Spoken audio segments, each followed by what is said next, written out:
So something pretty interesting came across my way today. You remember that January 6th, riot at the Capitol? All those MAGA supporters, stormed federal property and, literally just overtook the Capitol and, even inflicted like real bodily harm on Capitol police officers. Well, a lot of these perpetrators are getting pardoned by Trump. Now, regardless of, the violence and disregard for life they showed the Capitol Police.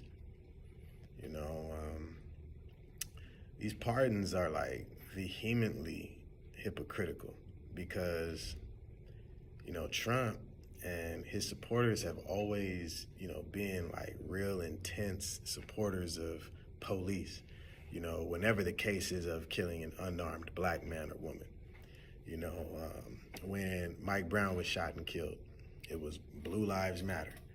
When George Floyd was choked to death, it was Blue Lives Matter. When Dante Wright was killed, once again, it was Blue Lives Matter. When Breonna Taylor was killed, again, Blue Lives Matter.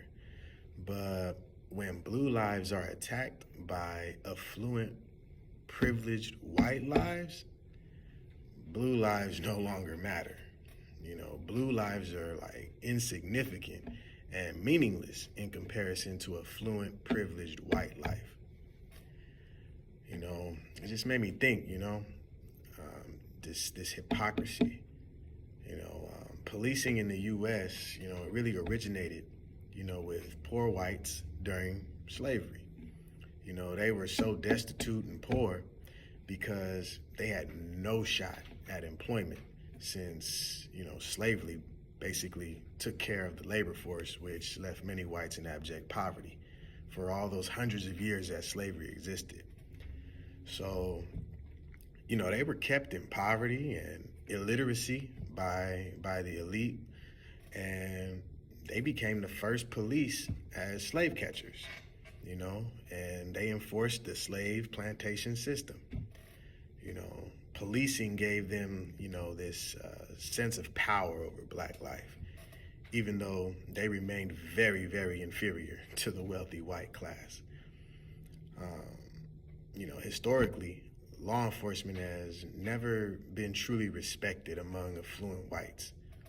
Again, blue lives only gain value when justifying the suppression and destruction of black life.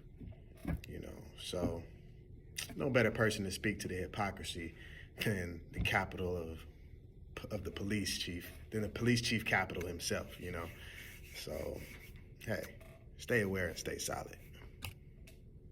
We know that more than 170 people, these January 6 defendants, are accused of using a deadly or dangerous weapon against law enforcement, a fire extinguisher, a 4x4, bear spray. What kind of message does that send? Well, I think it sends the message that politics is more important than policing. And my officers go out there every day and enforce the law impartially. If violent criminals are pardoned, does that put law enforcement officers in danger in the future? It could put any of our communities in danger. Anybody that is convicted of a violent crime and then allowed to not serve their sentence or just be let off the hook, I think it has an impact on our communities nationwide. How has this pardoning of all of those involved in January 6th, how has that affected the morale of Capitol Police officers? I've talked to a few officers, and I know some of my leadership team has told me that there's a lot of officers that are angry, they're upset, and I don't blame them. Why are some of your officers angry and upset?